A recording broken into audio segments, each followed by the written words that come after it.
사도행전 2장 46절입니다. 사도행전 2장 46절.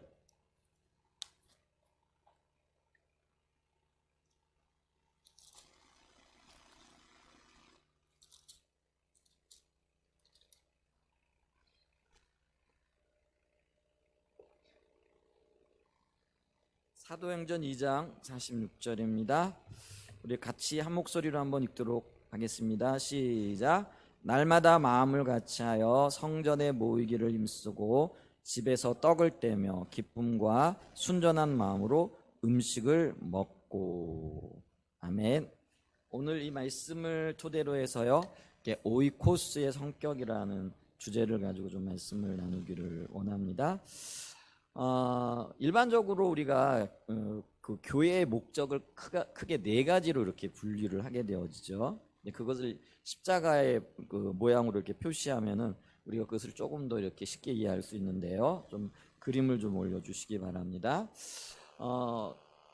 이제 십자가라고 생각을 하시고요. 그리고 지금 화살표가 있다라는 것들을 염두에 두시고 좀 보시기 바랍니다.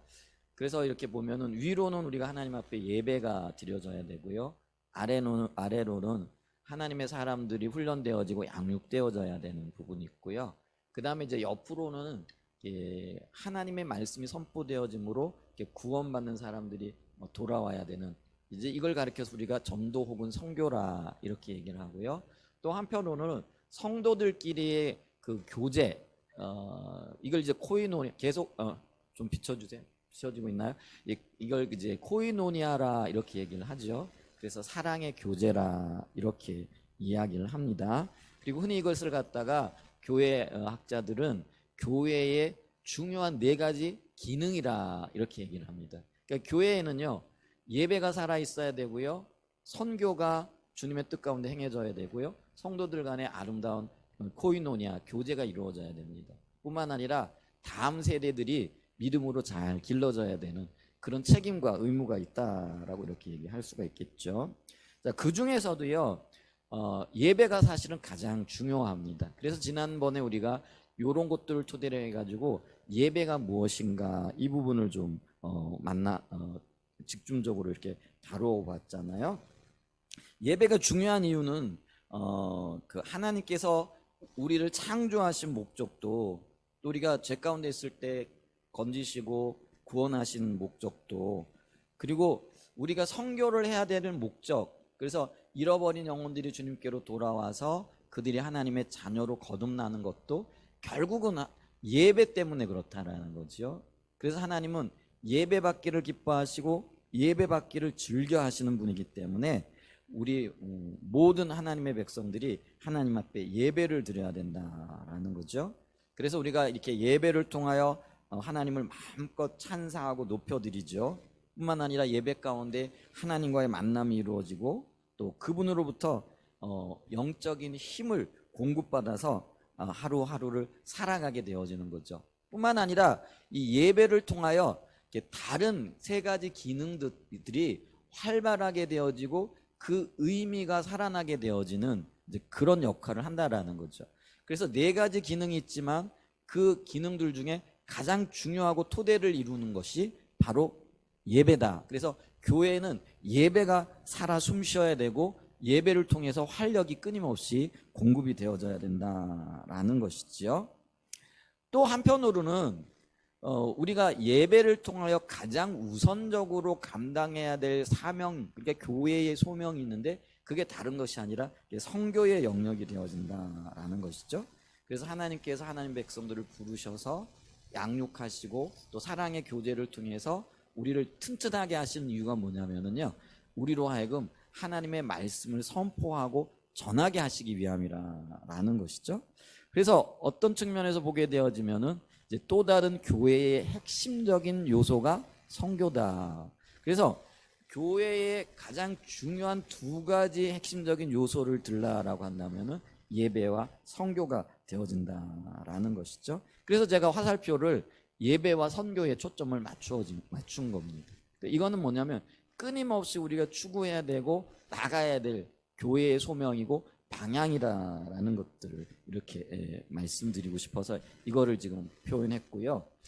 그래서 우리가 그 하나님 나라의 삶이라든지 그 백성들의 삶을 썼던 톰 라이트 박사는요, 예배와 선교를 교회의 가장 중요한 목적으로 이해합니다. 이분뿐만 아니라 대부분의 그 학자들이나 목회자들이 이 부분에 동의하고 있다라는 것이죠. 그래서 그분이 말하고 있는 그 말을 좀 이렇게 인용해 보면은요, 교회는 우선적으로 서로 밀접하게 연결되어 있는 두 가지 목적을 위해 존재한다. 그래서 교회의 존재 목적을 두 가지로 이렇게 잡고 있는데, 그 한 가지가 뭐냐면은 하나는 하나님께 예배하는 일이며 다른 하나는 세상에서 하나님의 나라를 위해 일하는 것이다. 하나님 나라를 위하여 일하는 것이 바로 선교라는 것이죠. 그래서 선교와 예배와 선교가 교회에 있어서 가장 중요한 두 가지 핵심적인 기능이요 요소라는 거죠. 그래서 만약에 교회가 예배가 죽어 있고 예배가 제대로 드려지지 않으면은 교회의 역할을 감당하지 못하고 있는 거라는 거죠. 반면에 선교도 선교의 일을 감당하지 못하면 이것도 한편이 지금 부족한 부분이 되어진다라는 것이죠. 자, 그래서 이 두 가지가 가장 중요합니다. 그럼 그렇다고 해가지고 다른 기능들 필요 없느냐? 안 해요. 이런 것들도 굉장히 중요해요. 왜냐하면 이런 것들이 있어야만이 제대로 예배 드릴 수 있고 제대로 선교할 수 있는 유기적인 관계가 되어지기 때문에 그렇다라는 것이죠.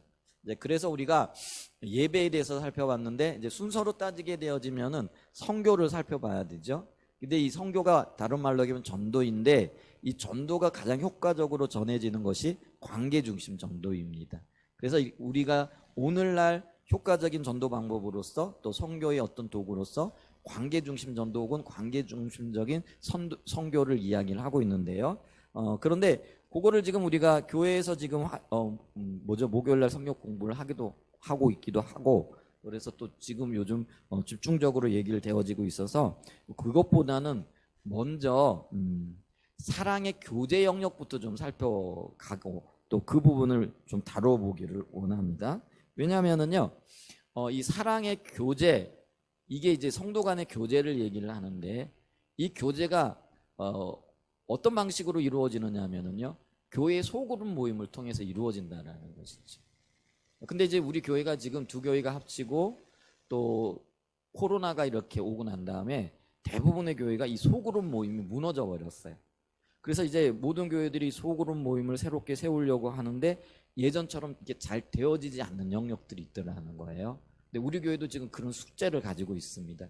두 교회가 합쳐지고 또 코로나 때문에 무너진 이 소그룹을 어떻게 적절하게 세워나가야 할 것인가, 이걸 고민해야 되는데, 그러기 위해서 이 말씀을 좀 나눠보고 그 토대가 무엇인가, 왜 우리가 소그룹 모임을 집중적으로 해야 되는가, 이런 부분들을 좀 나눠보고 난 다음에 그것에 기초해서 소그룹 모임을 활성화하기 위한 방안들을 기동하면서 우리가 그 일을 이루어 나가야 된다라는 것이죠.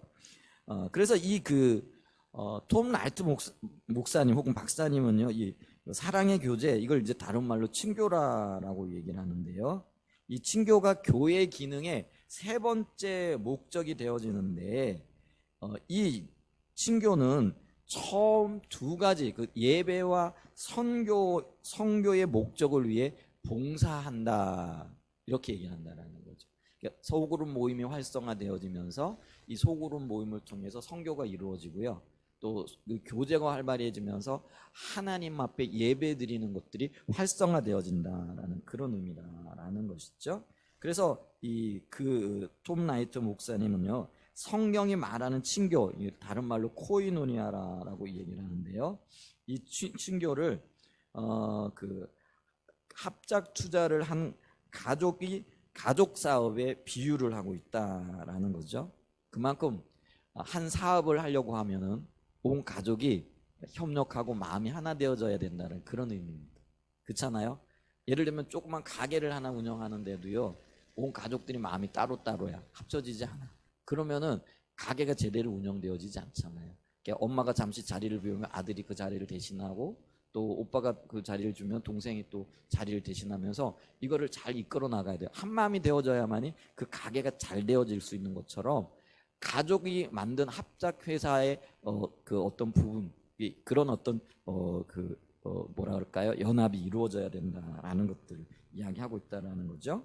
그런데 이 친교 혹은 코이노니아는요, 오늘 많은 성도들이 이해하고 또 생각하고 있듯이 함께 모여서요 커피 마시면서 뭐라 그럴까요? 그 일상사를 얘기하는 그런 것들을 말하는 게 아니에요. 물론 그러는 것들이 포함이 되어지겠죠. 왜냐하면 이게 어색함을 달래기 위해서는요 커피도 마셔야 되고 뭐죠, 집안의 사소한 어떤 이야기들도 나누어야 되고, 이게 이제 브레이크 타임이라 그러잖아요.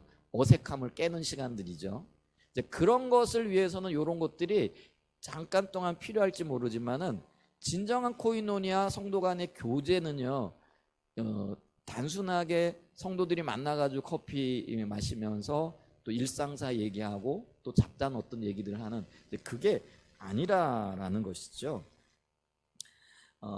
이 성경에서 말하는 코이노니아는요 공동의 목표, 그게 뭐냐면 하나님 앞에 어떻게 예배를 잘 드릴 것인가, 혹은 하나님의 나라를 어떻게 확장해 갈 것인가, 혹은 하나님의 일을 통하여 우리가 어떻게 주님 앞에 서야 할 것인가, 뭐 이런 공동의 목표예요. 이게 저와 여러분들의 목표가 되어져야 되는 거예요. 신변 찾기가 목표가 아니에요. 그런 걸 나누는 게 목표가 아니에요.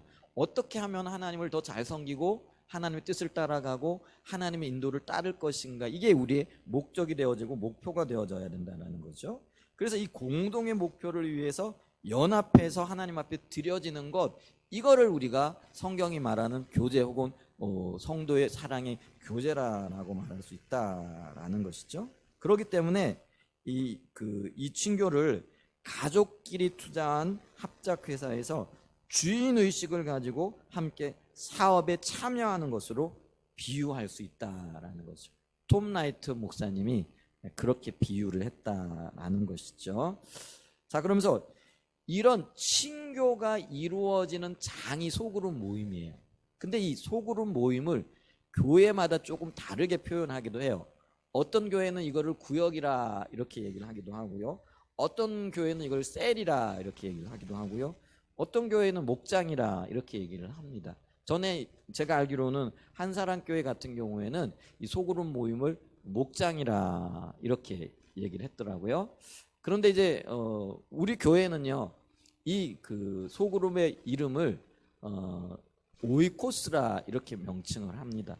이게 오이코스라고 명칭을 하는데 왜 오이코스라고 명칭을 하느냐, 이제 이 부분을 좀 우리가 살펴보면서 또 동시에 이 오이코스라는 것이 어떤 성격을 가지고 있는가, 이 부분을 좀 보기를 원합니다. 먼저 이 오이코스란 이름을 보면은요, 이 오이코스는요 집이라는 그런 의미가 있습니다. 이게 헬라어인데 집이에요. 그러니까 헬라어로 오이코스 그러면 집, 가정을 얘기를 하는 거예요. 그렇기 때문에 이 오이코스는요 한편으로 얘기하게 되어지면은 가정이 되어지고 집이 되어진다라는 거죠. 그래서 이 소그룹 모임이 가정이고 집이 되어져야 된다라는 그런 의미로 이 소그룹의 모임을 우리 교회는 구역이라고 명칭할 수도 있고 셀이라고 명칭을 할 수도 있고 목장이라고 명칭을 할 수도 있어요. 그런데 그거를 조금 더 구체화하고 의미를 살리기 위해서 우리는 그거를 오이코스라 이렇게 얘기를 한다고요. 자, 오이코스가 뭐라고요? 집, 가정이라는 그런 의미를 가지게 되어진다라는 것이죠. 자, 그러면서 우리가 여기에 좀 우리가 오늘 읽었던 말씀을 좀 보게 되어지면은요, 사도행전 2장 46절에 보면은요, 날마다 마음을 같이하여 성전에 모이기를 힘쓰고 집에서 떡을 떼며 기쁨과 순전한 마음으로 음식을 먹고, 이게 초대교회의 성도들이 날마다 마음을 같이하여 성전에 모였을 뿐만 아니라 또 어디서 모였다라는 거예요? 집에서 모였다라는 거예요. 성전에서 모이는 거는 공식적인 모임을 얘기를 하는 거예요. 근데 집에서 모였다라는 거는 이게 소그룹 모임을 얘기를 하는데, 근데 이 집이 바로 오이코스라라는 거예요. 헬라어로. 그래서 거기서 어떻게 했다라는 거예요? 집에서도 떡을 떼며 기쁨과 순전한 마음으로 음식을 먹고. 떡을 뗐다라는 거는 뭐냐면 주의 만찬을 행했다라는 그런 의미입니다.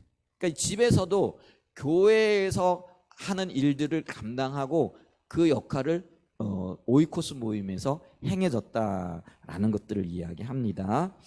자, 이거를 토대로 우리가요 먼저 기억해야 될 건 뭐냐면은요, 이 모든 모임에 있어서 핵심이 뭐냐면은 예수 그리스도가 되어져야 된다라는 것이죠. 그래서 우리가 기억해야 될 게 교회의 터가 예수님이라는 거죠. 그 예수님 외에 어떤 터도 없고 어떤 반석도 없다라는 것이죠. 그래서 예수님께서도 베드로에게 너는 베드로니, 이 베드로가 반석이잖아요.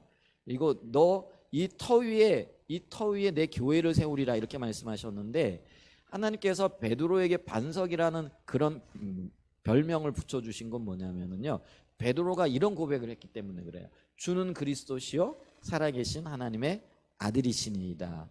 그래서 이런 고백을 한 베드로에게 반석이라는, 그래서 베드로라는 별명이 붙여진 거는 이런 고백을 토대로 붙여진 거예요. 그리고 이 반석은 주는 그리스도시요 살아계신 하나님의 아들이십니다라고 했을 때에 예수님 외에는 없다라는 그런 의미가 되어진다라는 거죠. 자, 그랬을 때에 사도 바울도 고린도전서 3장 11절에 보면은요, 내게 주신 하나님의 은혜를 따라 내가 지혜로운 건축자와 같이 터를 닦아둠에 다른 이가 그 위에 세우나 그러나 각각 어떻게 그 위에 세울까를 조심할지니라, 이렇게 얘기를 하면서요, 이 터가 곧 예수 그리스도다라고 분명하게 말씀해주고 있다라는 것이죠.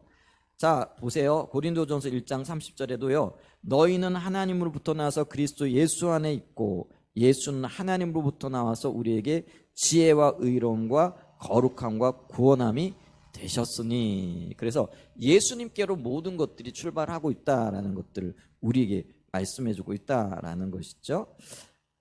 그래서 우리가요, 교회는 예수 그리스도 위에 세워져야 됩니다. 그게 우리의 터가 되어진다라는 거죠.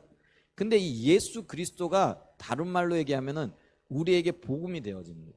그래서 십자가의 복음은요, 십자가에서 이루어진 몇 가지 사건을 이야기하는 것이 아니고요, 예수 그리스도 그분 자신을 이야기한다라는 것이죠. 그래서 십자가 복음 위에 교회가 세워져야 된다라는 것은 예수 그리스도가 우리의 터가 되어져야 된다라는 것을 말한다라는 거죠. 그래서 예수님이 복음이 되어집니다.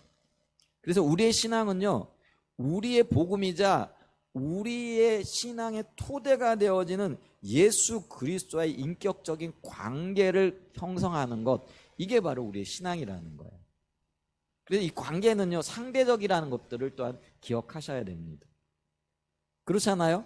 관계를 맺을 때 누군가와 관계를 맺는 것이지 일방적으로 관계를 맺는 게 아니라는 거죠.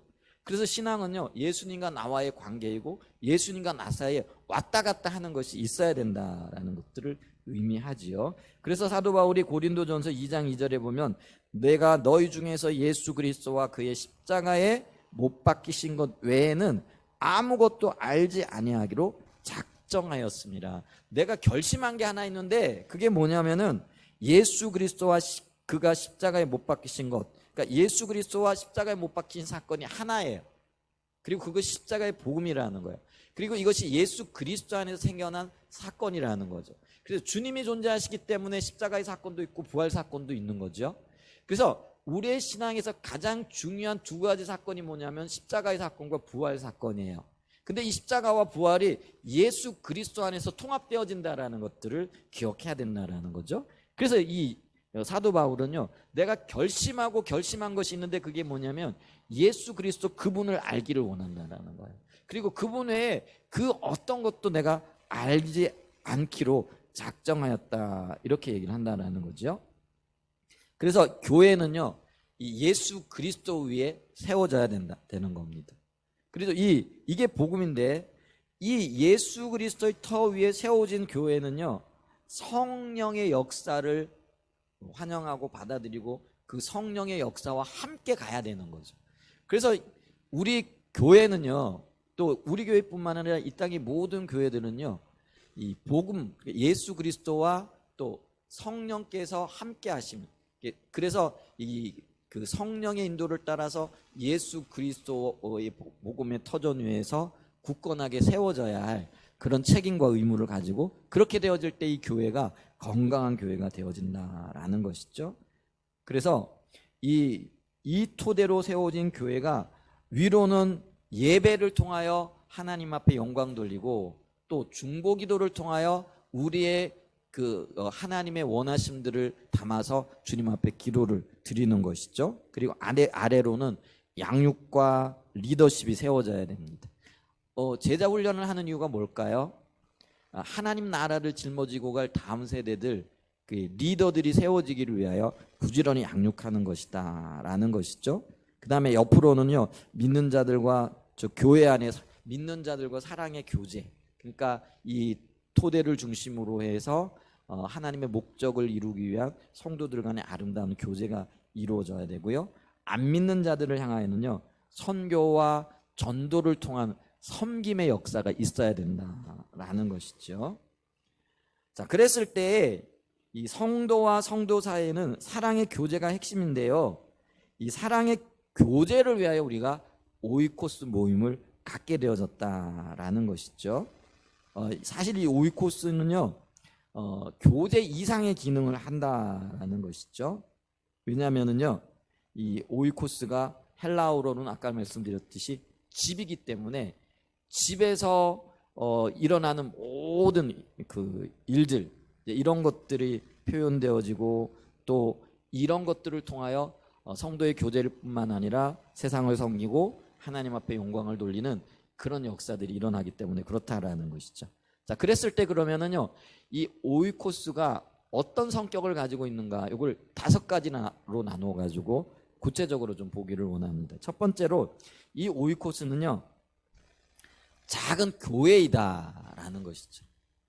오이코스 자체가 교회라는 것이죠. 자, 초대교회 때에는요, 성전에 모이기도 했지만 많은 경우에는요, 각 가정에서 모였어요. 다른 말로 얘기하면 아까도 말씀드렸지만 집에서 모였다라는 거죠. 사도행전 2장 2절을 보세요. 호련히 하늘로부터 급하고 강한 바람 같은 소리가 있어 그들이 앉은 온 집에 가득하며, 아직 성령이 임하시기 전이에요. 네, 그런데 그들이 지금 어디에 모여가지고 기도하고 있었다라는 거죠? 집에 있었는데 마가의 다락방을 얘기해요. 마가의 집을 지금 얘기를 하는 거죠. 또 지금 46절은요, 마가의 다락방 성령이 임하시고 난 다음을 얘기를 하는 거예요. 그 이후에 지금 사건인데 26절에 보면 아까 읽었죠? 날마다 마음을 같이하여 성전에 모이기를 힘쓰고 집에서 떡을 떼며 기쁨과 순전한 마음으로 음식을 먹고. 자, 여기서도 보게 되어지면은요, 성전에서 그들이 모였을 뿐만 아니라 각 가정에서도 모였다라는 것이죠. 그래서 이 가정에서 모이는 것을 소그룹 모임임에도 불구하고 성경은 이거를 교회라 이렇게 표현을 한다라는 거죠. 그걸 우리가 어디서 볼 수 있느냐 하면은요, 로마서 16장 5절을 보세요. 로마서 16장 5절에 보면은요, 또 저의 집에 있는 교회에도, 자, 집에서 모였는데, 집에 모여 예배를 드렸는데 그 집에 모인 그곳을 뭐라고 얘기한다라는 거죠? 집에 있는 교회라 이렇게 명칭을 한다라는 거죠. 그래서 사도 바울이요, 교회에 편지를 했다라는 거는 지금 각 집에 모여드리고 있는 지역 교회를 얘기를 하는 거예요. 이때까지만 해도요, 그러니까 교회라는 어떤 우리가 지금 따로 이렇게 뭐라 그럴까요? 이렇게 건물을 있은 게 아니고요.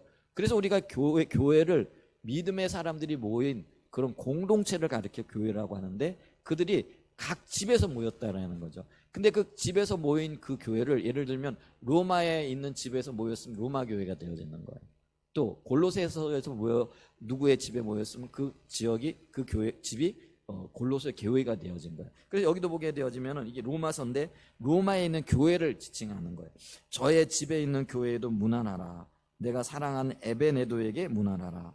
그는 아시아에서 그리스도께 처음 맺은 열매니라. 선교되어져서 예수 믿게 되어졌는데 그들이 모인 집, 그게 교회가 되어졌다. 이걸 얘기를 하는 거예요. 고린도전서 16장 19절도 좀 볼까요? 고린도전서 16장 19절에 보면 아시아의 교회들이 너에게 문안하고 아굴라와 브리스가죠. 이게 근데 그 집에 있는 그 집이 개방이 되어져서 성도들이 모여 함께 예배를 드렸어요. 그랬더니 그 아굴라와 브리스가의 그 집이 교회가 되어졌다는 거죠. 그래서 여기도 보면 아굴라와 브리스가와 그 집에 있는 교회가 주 안에서 너희에게 간절히 문안하고 이렇게 얘기를 합니다. 자, 그래서 물어보세요. 소그룹 모임이 바로 교회가 되어졌다라는 것이죠. 그래서 오이코스는 각 집에서 모이는 소그룹 모임입니다. 그러니까 각 집이라 그래가지고 그러면 우리가 어떤 때는 카페에서도 모이기도 하고 그러는데 그건 아닌가? 아니에요. 카페에서 모여도요 그 그룹 자체가 교회가 되어지는 거라는 것이죠. 그래서 오이코스는 곧 교회이고, 이 말은 교회 안에 있는 교회라는 거죠. 그러니까 있잖아요, 우리가 전체적으로 모였어요. 이것도 교회이죠. 근데 이 전체 안에 있는 소그룹 모임 일부분이 모였는데 이 부분도 교회라는 거죠. 제가 이거를 좀 쉽게 얘기를 하면은요, 우리가 한 몸을 이루고 있죠. 근데 우리 몸 안에는 작은 세포들이 수억 개, 수십억 개가 있대요. 근데 여러분 아세요? 이 세포 하나를 딱 떼어놔 가지고요, 그걸 현미경으로 들어보면요, 몸이 갖추고 있는 기본적인 모든 구조들이 그 작은 세포 하나에 있대요. 그래서 여러분 있잖아요, 이게 과학이 발달되니까 이제는 복제를 이야기를 하잖아요. 그래, 예를 들면 아직 인간 복제까지는 일어나지 않았고, 인간 복제가 일어나기 전에 주님 오실지 아니실지는 잘 모르겠어요.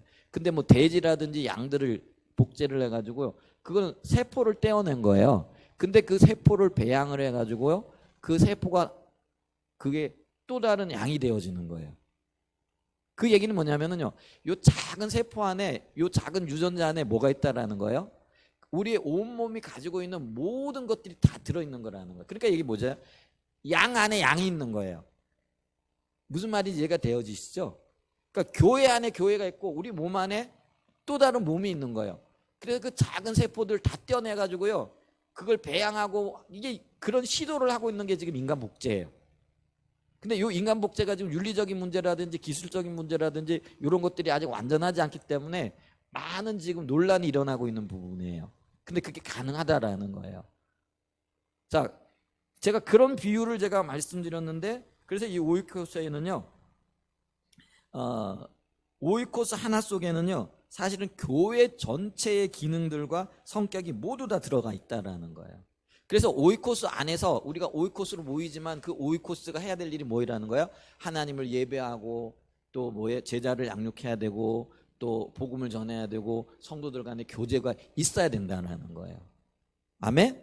그래서 이 오이코스는 교회가 되어지는 거예요. 그래서 이 오이코스가요, 굉장히 소중한 거예요. 그래서 여러분요, 몸이 건강하려면은 하나하나의 세포가 건강해가지고 유기적으로 연결되어질 때 건강해지잖아요.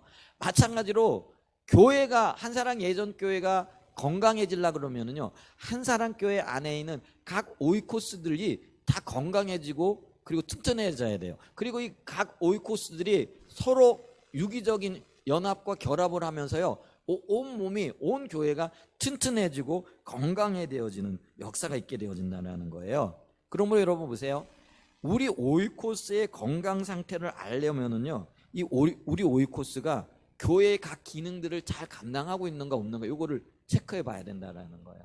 그러니까 오이코스로는 모이는데 지나치게 한쪽으로만 편중이 되어져 있어.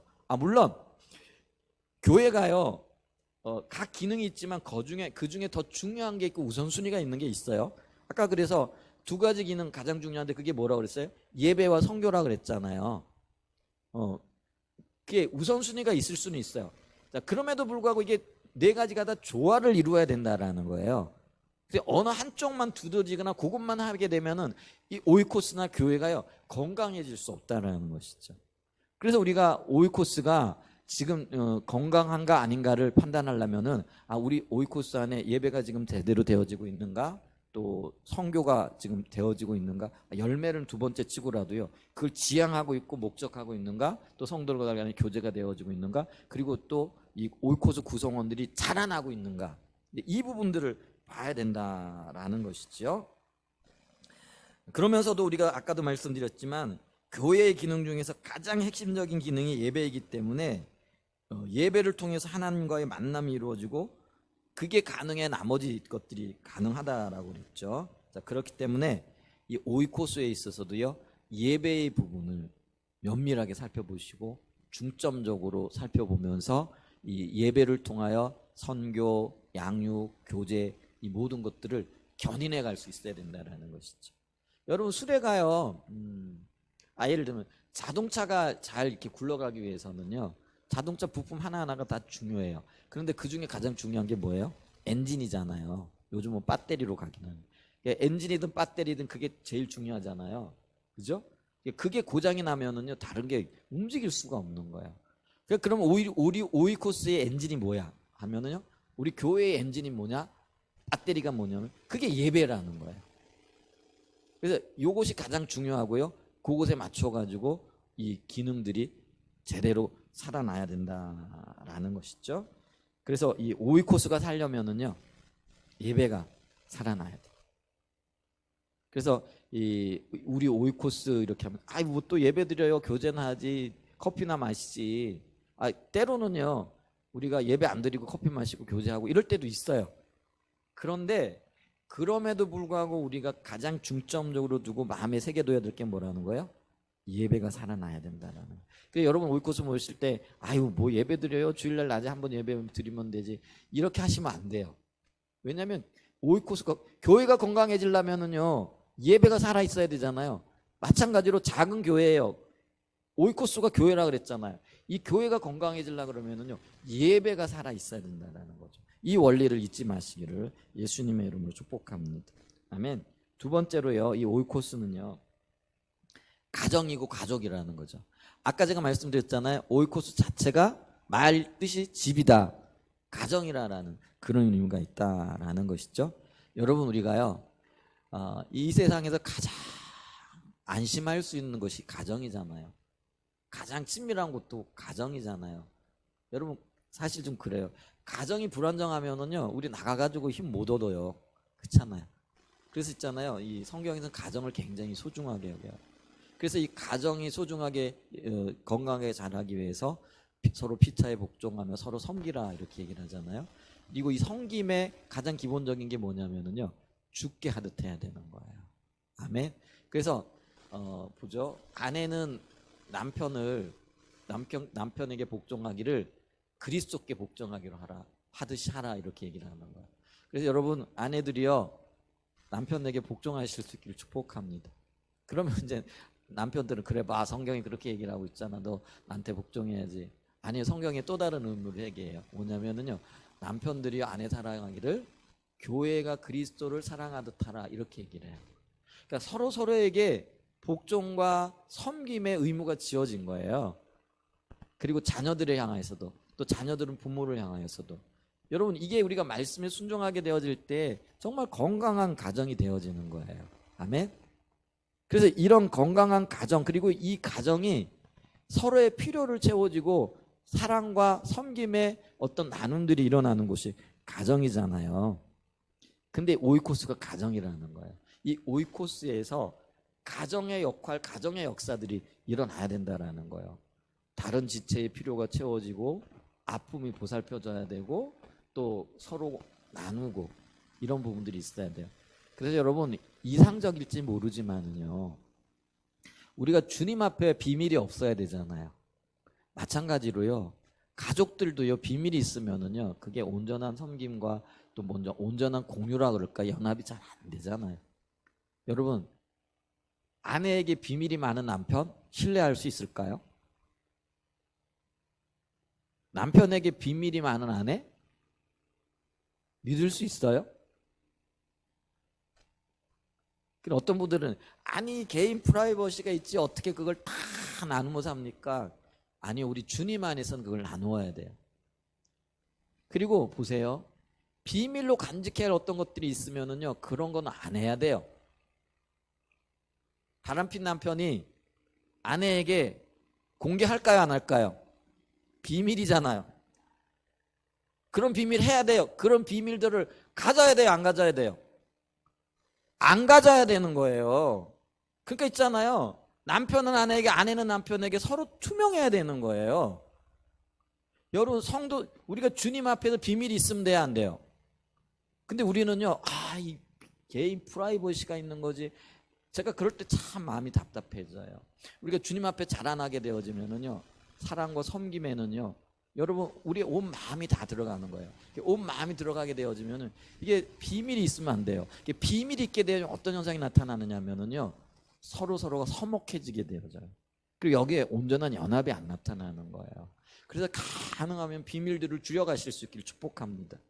그래서 나중엔 아무것도 없어. 비밀이, 부부지간에 비밀이 없는, 그래야 여러분 허물이 없고요, 온전히 연합되어지는 거예요. 주님 앞에서 그걸 좀 닮아가시길 바랍니다. 우리의 교제의 모델이요, 하나님과 예수님의 교제예요. 우리 하나님과 예수님 사이에 비밀이 있으셨을까요? 없으셨을까요? 아무것도 없으셨어요. 그래서 있잖아요, 가장 이상적인 거는요, 교회 안에는요 비밀이 없어야 돼요. 그리고 그게 나누어져야 돼요. 근데 그게 쉽지 않잖아요. 그게 있잖아요, 목사님이 내 비밀 모든 거 알면, 저 집사님이 내 모든 거 알면은, 그런 마음들이 있잖아요. 물론 그런 것들이 있겠죠. 근데 여러분 보세요, 주님 안에서 그런 것들을 하나씩 하나씩 정리해 갈 수 있는 은혜가 있기를 축복합니다. 그게 그렇게 나가야 돼요. 그게 우리의 방향이에요. 우리가 연약하기 때문에 그렇지 못해요. 근데 우리가 가끔 그러잖아, 이런 거 비밀로 좀 해주세요. 비밀로 해줄 건 해줘야 되겠지만은, 그러나 어떤 것들은 나눠져요. 그리고 그게 바람직한 건 아니에요. 주님 안에서 우리가 비밀 없이, 모든 것들을 흉물 없이, 이게 비밀이 있다라는 건 저런 그것 때문에 내가 불이익을 당할까, 혹은 뭘까요, 무시를 당할까, 뭐 이런 것들 있잖아요. 이제 그런 것들을 다 내려놓고 우리가 주님 앞에서 서로 사랑하고 섬기고자 하는 마음이 되어지면은요, 그런 허물들도, 그리고 내 허물들도 맡겨지고 주님 앞에서 그런 것들이 아무것도 아닌 게 되어지는 거예요. 여러분, 제가 지금 이상적인 것 얘기한다 이렇게 들리시죠? 근데 그게 우리가 가야 할 길이에요. 그게 주님이 우리에게 요구하시는 거예요. 한 몸을 이루라, 주님이 우리에게 그렇게 말씀하고 계시거든요. 여러분, 한 몸이 생각이 다르고 비밀이 있으면 그게요, 모르겠어요. 이게 맞는 표현인지 모르지만 그게 이중인격이 되어지는 거고요. 그게 뭐죠? 어떤 면에서는 심각한 게 되어지잖아요. 우리는요, 한 몸이 되어져야 돼요. 그게 주님이 우리에게 요구하시는 바라는 거예요. 자, 그거를 가족에 비유한 거예요. 여러분, 가족들 안에도요, 아빠와 자녀 사이에 비밀이 없고, 자녀들도 이런 얘기하면 펄쩍 뛸지 모르지만은 부모에게 비밀이 없어야 돼요. 정말이에요. 그래야 그 가정이 건강한 가정이에요. 활기찬 가정이고요. 그리고 모든 것들을 수용해 줄 수 있는 가정이 되어질 수 있다라는 것이죠. 자, 근데요, 이게요, 쉽지 않아요. 우리는 모두 다 자기중심적이기 때문에. 그런데 이렇게 하기 위해서는요, 우리 모두가요, 철저하게 하나님 중심적이 되어져야 돼요. 그러니까 하나님의 기준이 우리의 유일한 자가 되어져야 돼요. 우리는 살아가다 보면은요, 예를 들면은 저하고요, 제 자녀들의 기준이 조금 달라요. 그래서 어떤 때는 티각티각해요. 그래서 제가 이렇게 얘기하면, 아빠 그건 아니지요, 이렇게 얘기를 하거든요. 그럼 아빠 아니지요 얘기할 때는 나의 기준과 우리 자녀의 기준들이 같다라는 얘기, 다르다라는 거예요? 다르다라는 거예요. 그러니까 있잖아요, 의견이 다를 수밖에 없는 거죠. 그런데 성경은 분명하게 얘기를 합니다. 우리는요, 하나님의 기준을 가지고 같은 곳을 바라봐야 돼요. 그러니까요, 있잖아요, 이게 연합이 되어지는 거예요.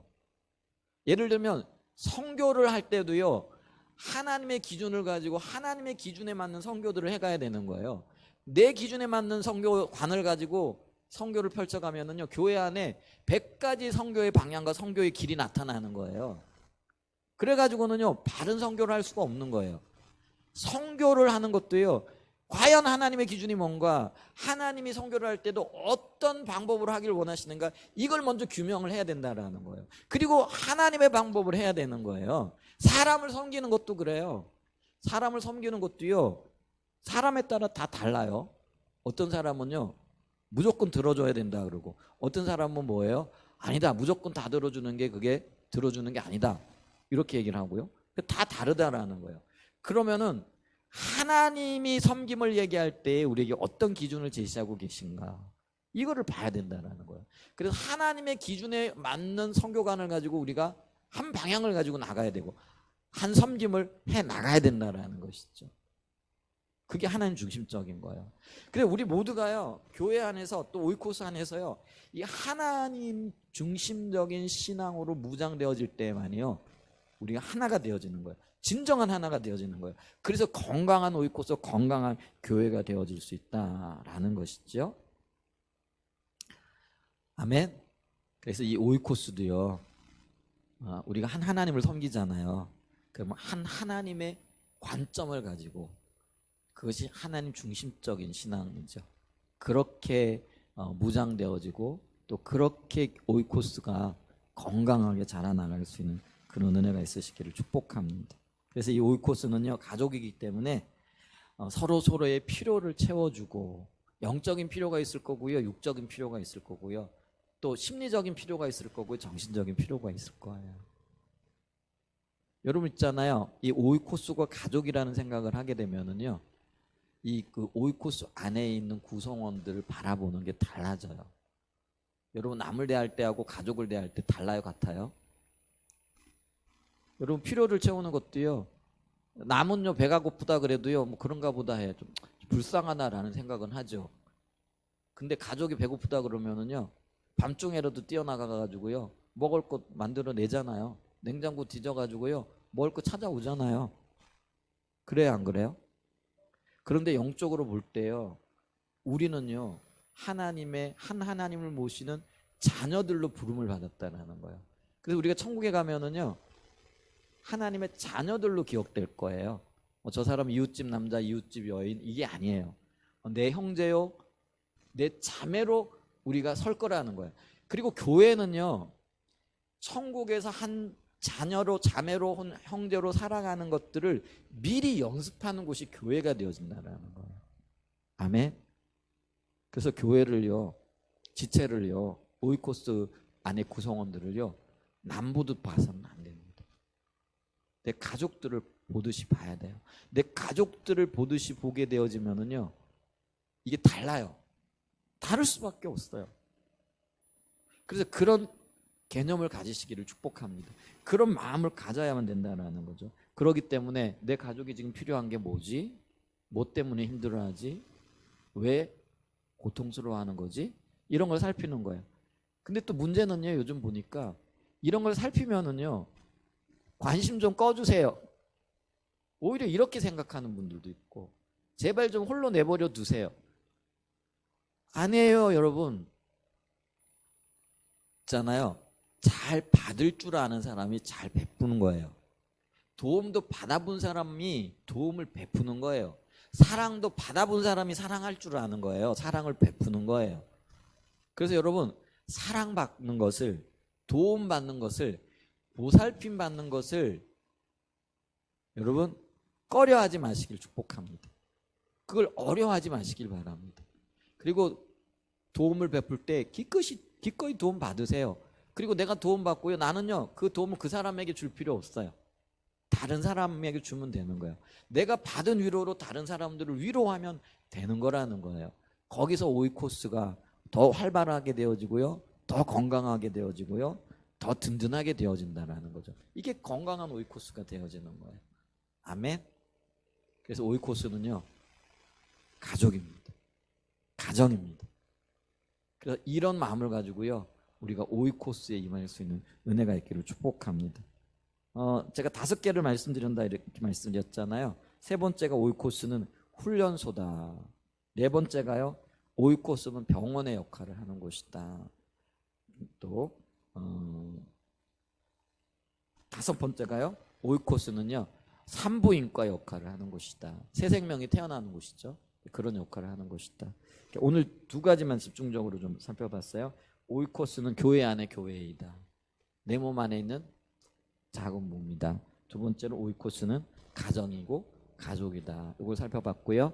나머지 3가지는 다음 주에 계속해서 좀 살펴보도록 하겠습니다.